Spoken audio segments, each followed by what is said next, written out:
Hello, Vlad with a new story from my channel, Amazing Life Stories. Take it. She winced and looked at the girl who had stopped next to her. The girl was holding out some money. What's wrong, my dear? I'm not asking, I just sat down, I'm early.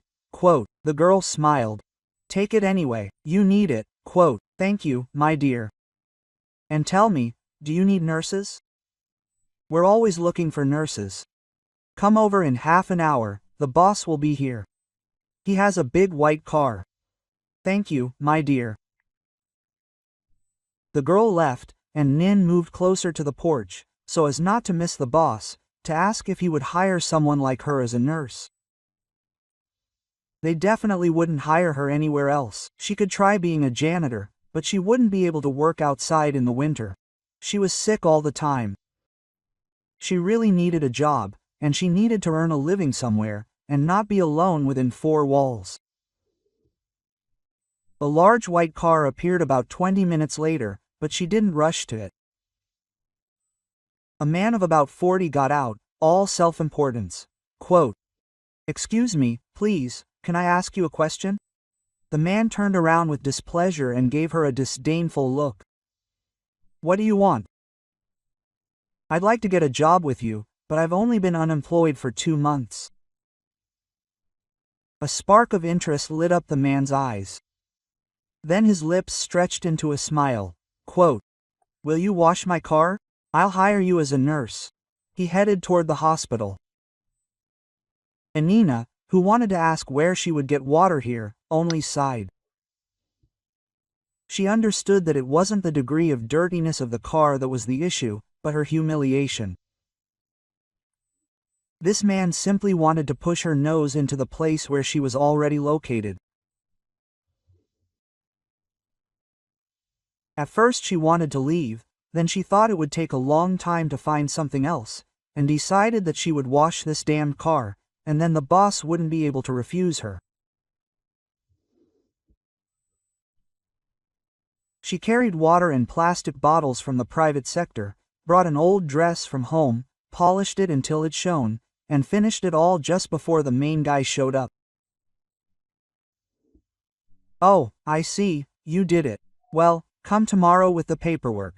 Tell him Georgy Mikhailovich sent it, and watch it. If anything happens, you'll be fired. Let them schedule you for the reception. It's the dirtiest place there. He had already opened the door, but then turned to her, tossed a 1,000-ruble note, and left. Nina picked up the money and grinned. First the girl, now this doctor. Apparently, beggars make good money. But she didn't want to be a beggar. She wanted to be like everyone else, just a person. That evening, she heated some water, washed herself thoroughly, combed her graying hair, then sat on the bed and picked up a photograph standing nearby. The picture showed a young woman who looked very much like her, a man and a boy. They were all smiling. She hugged the photograph, fell onto her side, and burst into tears. She howled. Nina settled into her new job quickly. The woman in HR was surprised though. 46 years old. Oh, forgive me, I thought you were over 60. I also wanted to say that it would be hard if you didn't cope. Nina Lesh smiled sadly. Don't tell me about your life and how you aged prematurely. The orderlies all became friends with her right away, and it was all about why. There was no waiting list to work with the orderlies, and whoever came sometimes couldn't leave, especially after payday. But Nina took every shift offered, in absolutely any department. And very soon, jokingly, they began calling her the universal orderly. She never had to explain anything anywhere. She already knew everything herself. One day, Nina was just mopping the floors in the department, and a nurse approached her. Oh, is that you? Nina looked at her, startled, and then smiled. Hello. Yes, so I took you. That's good. Let's go have some tea. Grandma put so many pies on the table for me, I won't be able to finish them in a week. The girl smiled welcomingly, without any ulterior motive. "Oh, come on, stop it, finish everything and come to your post, and I'll put the kettle on. My name is Lisa, by the way, and my name is Nina. Nina Sergeyevna." She finished washing up, tidying up, and went to her post. It was awkward, but I couldn't not come either. The patients had already gone to their wards. Lights out was an hour ago. Elisa had already laid out the pies, sandwiches, and poured tea. "Well, it's really good, everything is done, everyone is happy, we can sit down." "Yes, I love the shifts in your department. It's not a job, it's a fairy tale." "And where did the boss put you?" "In the reception area." Lisa nodded. "For some reason, that's what I thought. He's a good doctor, but as a person, not so much." "Oh well, the main thing is that he took you. It wasn't that scary after all." The pies were delicious. I haven't had anything like them in 100 years. "Your grandmother is a real magician, right?" And I tell her the same thing. "She's the best." "Probably my mother. And you bake too." "I don't have a mother or father. My grandmother raised me, but I don't bake. I don't have time for anything. And forgive me. It's okay, you didn't know." "What about you? Do you have anyone close to you?" Nina was silent for a while, then spoke. "I really wanted to take some of the weight off my soul. I have a son. True, I don't know where he is because he doesn't want to talk to me." "How? Why? Was it because you were there?"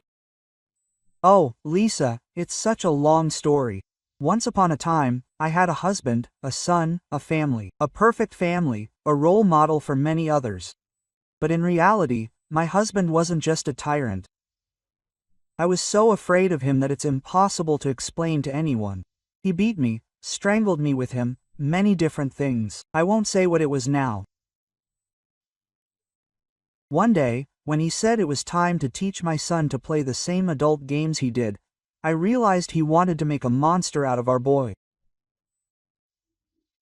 I thought everything through carefully so as not to make a mistake. You can only make one mistake with a person like that. I killed him and called the police. As was later recorded in the case, it was planned and cruel. At the trial, my son cried, screaming that he hated me, that he wanted me to be his dad. I knew he had been taken to an orphanage, and his in-laws had abandoned him, and I no longer had anyone.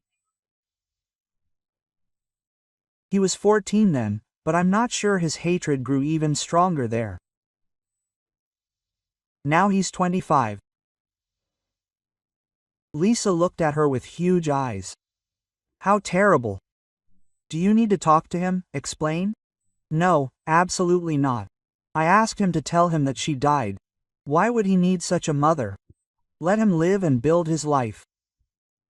Lisa shook her head. It's all somehow wrong. Well, it's up to you to decide, of course. What did you do before? Well then? Nina smiled. And you won't tell anyone? Well, no, if it's so important to you. I was an operating room nurse. Why did you come here? Did you know they hired everyone as a nurse's aide? The next shift was in the waiting room. The chief is on duty today. Nina was surprised. What, he even goes on duty? The nurse nodded. Yes, everyone will be in a bad mood today, but at least no one will die. That he's such a good doctor? A very good one, but even patients are afraid to breathe in front of him. And he wasn't like this before. The nurse fell silent. Someone was walking down the hall. Nina also went about her business. Georgy Mikhailovich entered the waiting room. So, who am I meeting today?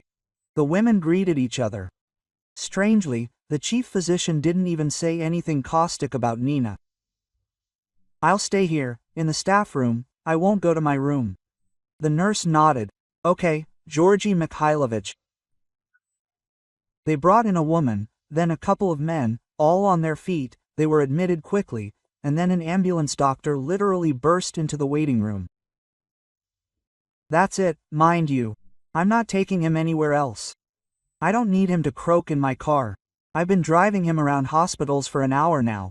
He flung open the door and shouted, "Bring him in." The nurse jumped up, and a second later gasped, "Are you crazy? Where are we going? We have the most important thing on duty today." The ambulance doctor slammed the papers on the table. He said everything, not a joke. His blood pressure is dropping. He needs surgery, and I'm driving him. Goodbye. It's all written in the accompanying note. I barely had time to drive away when the door opened. Georgy Mikhailovich was standing in the threshold. Well, who did they bring? The nurse waved her hand. A filthy homeless guy. Not a single hospital would take him, but they dumped him on us. Just look at him. Georgy Mikhailovich winced and leaned over the man, covered in dirt and blood. They really did him a favor. Nina saw that no one was in any particular hurry to help. She approached the patient, carefully tugged his jacket off, and then straightened up abruptly. "I'd hurry up if I were you." Georgy Mikhailovich, who was quickly writing something down in the history, chuckled. "Do you think my relatives will sue me if I'm late?" "Well, his relatives probably live in the dump too. He's not homeless." The nurse and doctor stared at her. "What do you mean, not homeless? Can't you see?" And I said, "Not homeless. This looks like some kind of criminal activity. Here, look." She took the man's hand. "See how the nails are trimmed?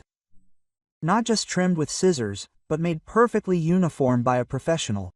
And here's the mark. What's the mark from? From a ring. The mark is wide, which means the ring isn't small. Look here." Nina turned the man's head slightly, pointing to the back of his head. His hair wasn't from a cheap salon. He didn't have a ton of tattoos. Ah, they didn't drag him through the mud for nothing.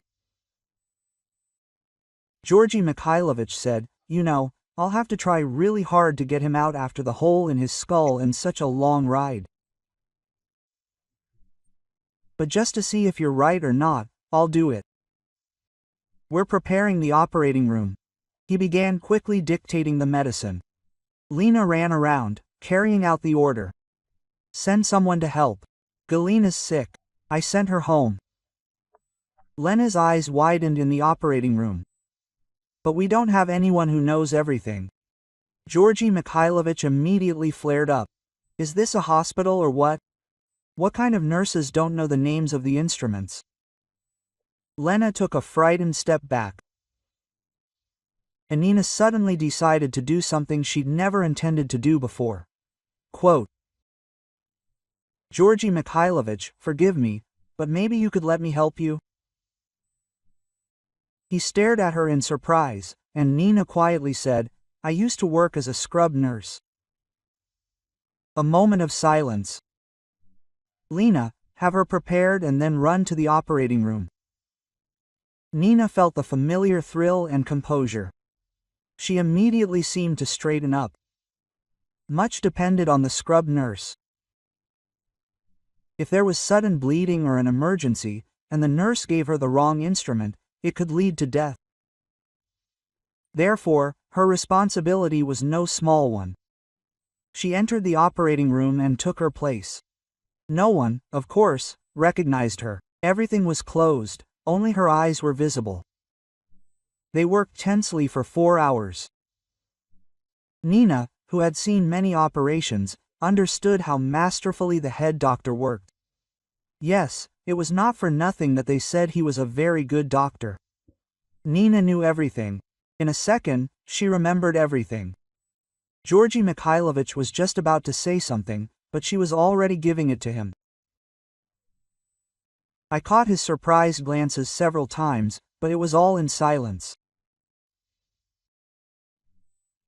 Nina left the operating room, wanting some fresh air. Quote, "Nina, excuse me, I don't know your patronymic."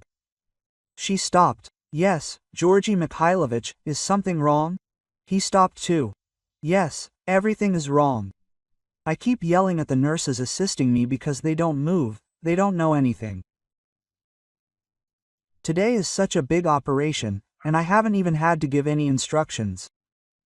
I'm expecting you tomorrow at lunchtime in my office. We'll talk, and I'll definitely help you get back to the operating room." Quote. He wanted to go, but then suddenly smiled. And the guy really was something special. His parents are already on their way here. Very, very influential people in this city. Nina opened the door to the street with a smile. Life was changing rapidly. My God, will she really be so lucky? Will she really be able to look people straight in the eye and still do what she loves? Mama Nina froze, trembled, and began to turn around very slowly. The voice had certainly matured, but she would have recognized it in a million. Her son, Yegor. She rushed to the young man. He hugged her tightly. They cried together, and only then did she see Lisa. Forgive me, Nan Sergeyevna, I couldn't help myself. I found Yegor, talked to him, and it turns out he'd understood everything long ago without me, and he forgave you long ago. 3 months later, Nina was unrecognizable. Stylish clothes, a haircut, heels. She was a completely different woman. Her son was going to marry a wonderful girl. They got their apartment back. Nina worked in the operating room, and all the doctors always thanked her. One of the doctors, whose personality suddenly changed, backed up his thanks with flowers and invitations to a restaurant. Nina simply couldn't believe it and cautiously agreed. And 6 months later, I allowed myself not only to fall in love, but also to accept his proposal. If you like this story, please support me with a thumbs up. It's just one click for you, but it means a lot to me. Thank you. M.